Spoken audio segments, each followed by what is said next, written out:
a woman in Georgia left her 11-year-old son at home.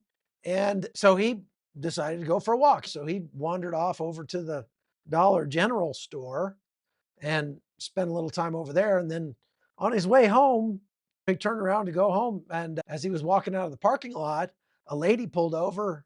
I think her name must have been Karen, and said, "Hey, son, who do you belong to? What's your name?" And he was like, I'm good. I'm good. Thanks. I'm fine. I know where I'm going. Everything's good." And he walked off. She apparently called the police and said, "There's some kid wandering around out here." So the mom gets a phone call from the county sheriff, and they say, "Hey, we just picked up your son. He's wandering down the road." And she's like, "Where?" And they said, "Oh, we picked him up right by the Dollar General. You can't allow your son to go for a walk by himself." And she's like, "Wait, what?" And so she said, "All right, I'll talk to him." So they brought him home, dropped him off. And then she got home. She said, "Hey, if you're going to go somewhere, tell somebody, would you?" And he's like, "Oh, sorry." And they're like, "Okay, no harm, no foul." And they went on with their day. About 6:30 that night, there's a knock on the door, and it's the sheriff again. And they said, "Come outside." She's like, "Whoa, whoa, hey, okay." So they take her phone from her, handcuff her in front of her kid, and frog march her off to the police car. She's like, what's the matter?" And they said, "You're being charged with negligence for allowing your son outside unsupervised." She's like, "We live in the country. He's outside all the time unsupervised." It probably wasn't the best thing for her to say. And they're like, "You can't do that." And so they throw her in the car, take her to jail. She had to post bail. And the Child Protective Services lady comes by. This is a homeschooled family, by the way.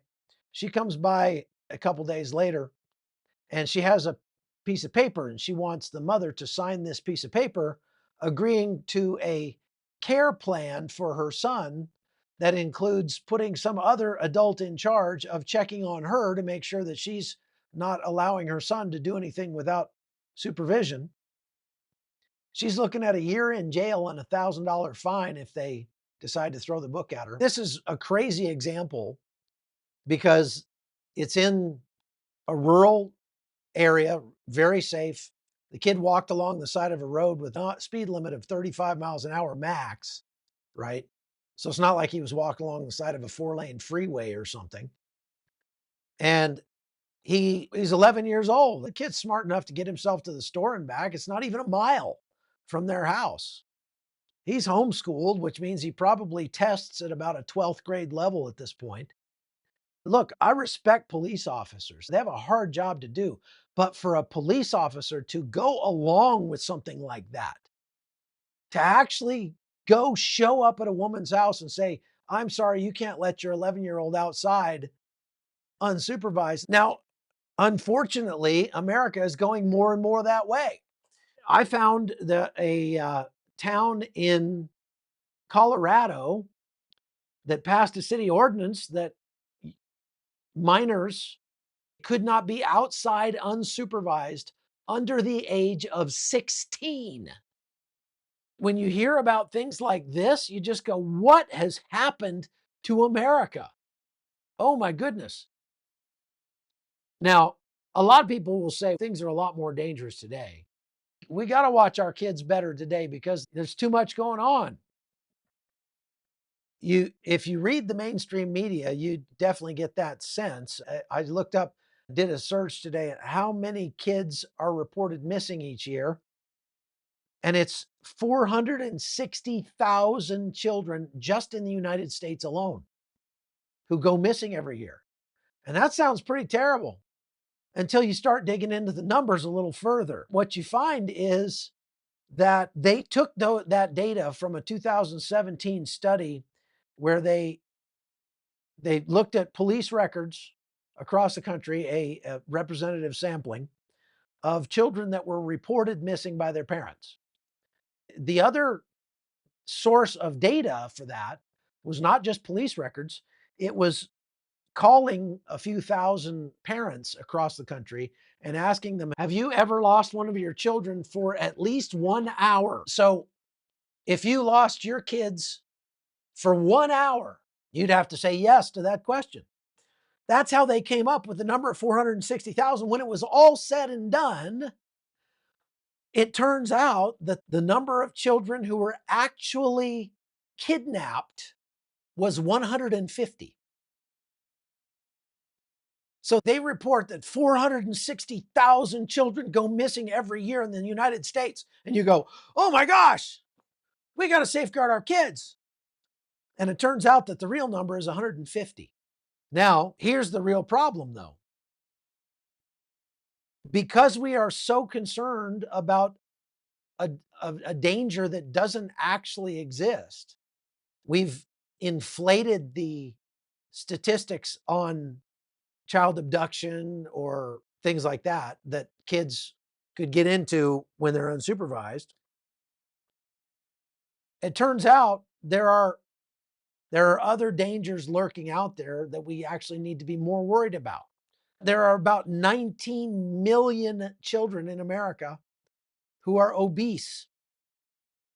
And that obesity is a greater threat to their lives than kidnapping by a long shot, by orders of magnitude.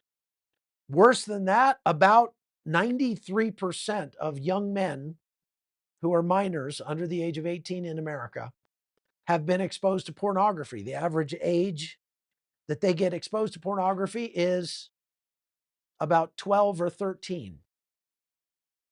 Do you think that has anything to do with the fact that sex crimes are going up?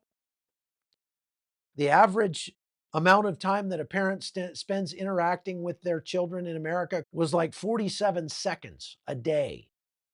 Okay? That the parents are actually directly interacting with their teenage children. 47 seconds a day. Most of their interactions with their friends are through a screen, so they're not getting that one-on-one learning how to deal with each other as much as previous generations did. So what's the answer for us? Many of us, our kids are already grown in God, but we got grandkids that we've got to worry about too. But if you still have kids at home, let me explain to you my philosophy of parenting. I've got 5 children. They're all doing well. I've got 5 grandchildren as well, 4 and 1 that's almost here. My kids are all productive members of society at this point. Thank God. They're all following Jesus. Thank God. They have something bigger than themselves in their lives. 4 of the 5 are married already. Okay, so I'm proud of my record so far with my children. I don't think I can take much of the credit for that. Most of the credit for that goes to the good Lord. If there's anything that they turned out well because of, it's because of the love and attention of my wonderful wife who poured her heart and soul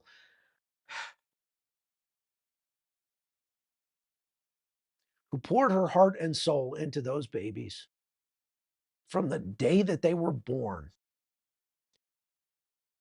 and loved them with every fiber of her being and gave everything she had for them. That's why my kids turned out okay. But if you want to follow the Holton philosophy of parenting, it comes down to this one premise, and that is the constructive application of misery in your children's lives to produce character. We homeschooled all our children all the way through kindergarten to 12th grade. I would not abandon my children to a system that trained them to hate me and to be afraid of everything around them. So we homeschooled our kids from start to finish, all 5 of them. And that wasn't easy, but Connie did the lion's share of the work. I was in the Holton Academy of Excellence. My job description was the director of experiential learning. So I would take my children with me as I traveled. All of my kids have been to tornadoes, fires, floods, earthquakes, war zones, you name it. and have traveled all over the world. But my theory is if you want your kids to be good human beings, then you've got to look for ways to introduce suffering into their lives on a daily basis. And not suffering for suffering's sake, but suffering for a good cause, meaning putting others ahead of themselves, giving others benefit before themselves, trying to train our kids to put other things, especially things weaker than them, before themselves. And so it was a very good way for our kids to grow up. They had to split firewood and throw hay and dig post holes and fix fences. And you know what? If you don't live in the country and you live in a suburban area, you're going to have to work a little bit harder to find work for your kids to do, because we didn't have to work hard to find stuff for our kids to need to do on the farm. There was always a lot to do out there. But if you live in suburban America, you're going to have to work a little harder. Your kids need to feel like they are necessary in your house, not just loved. A lot of people mistake the idea. They say, I want my kid to feel safe and loved. And so what do? I give them a nice, comfortable home. I give them all the things they want. I give them their own iPad. They got a computer in their room. We have movie night once a week. Great. Fantastic. You're going to stand before God and God's going to say, congratulations, you entertained your children to death. But you know what? Your children are not poodles. They're not pets. They need to be used, not just active. Now, we could send them out to go play catch in the yard. That's better than watching TV. But they need to be useful. You got to figure out a way to make your kids feel that way. Hey, we're all in this together for survival. Hey, honey, I found out there's this old lady that lives down the street and she doesn't have anybody to help her clean her garden or mow her lawn. So, son, get down there and mow Miss Bessie's lawn down the street. This is what we do. We help people around us in need. So you don't have to just find things to do in your house. What you need to do is start reaching out into your neighborhood and finding needs in your neighborhood and sending your kids out to be salt and light in the neighborhood. And they might hate you for it. I know I did. My dad was that way. My goodness. My dad's idea of fun was helping somebody move on Saturday. Oh, I hated that when I was a kid. But you know what? It was so good for me. And this is what our neighborhoods are missing these days, folks. This is why I wrote the book, Death of Civilization, because this is where civilization comes from. The bottom line is, it is up to us as parents and grandparents to create an environment for our children where they don't just feel loved, but they feel needed. They feel useful, and where there is purposeful work for them to do all the time. It's going to make them miserable. What we did when we were raising our kids is when our kids would complain about, like, everybody else gets to play video games, we'd say, yeah, but you're a Holton. Holtons don't do things like that. Holtons do more important things than that. Believe me, you'll thank me one day. All of that to say that if you make it your goal to make your children and grandchildren just slightly uncomfortable, just make them a little miserable every day. Just find a reason to tell them no. Find a reason to make them discipline themselves. Find a reason to get them out off the couch and go help somebody else. Or just flat kick them out of the house and say, don't come back until it gets dark. And if the police come for you, then sue their pants off, because they're your children. They're not the community's children. When your grandkids come over, put down your own screen and set the example for others to follow, and get out and take them with you. Go fishing, go hiking, move your body.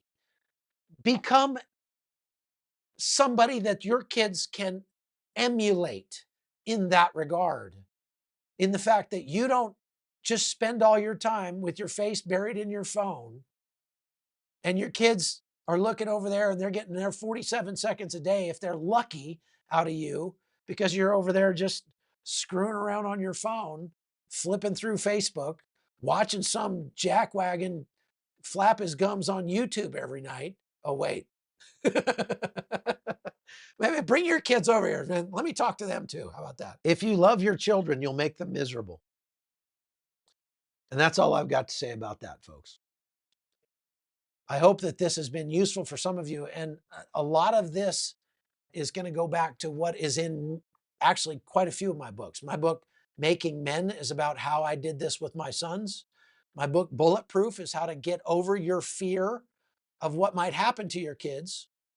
My book, Prowess, is for the kids themselves to help them understand why it's a good thing for them to embrace hardship. And my book, Death of Civilization, is about how you and your family can get involved in your community in a way that makes you and everybody else stronger and safer for the times ahead. So I highly recommend you go get those. You can get them on Amazon.com. You can get them on Kindle. You can get an audio version of a couple of them. So if you got a copy of one of my books, I'd love a picture of you with it, holding it up. And so please send it to me if you do. All right. God bless you.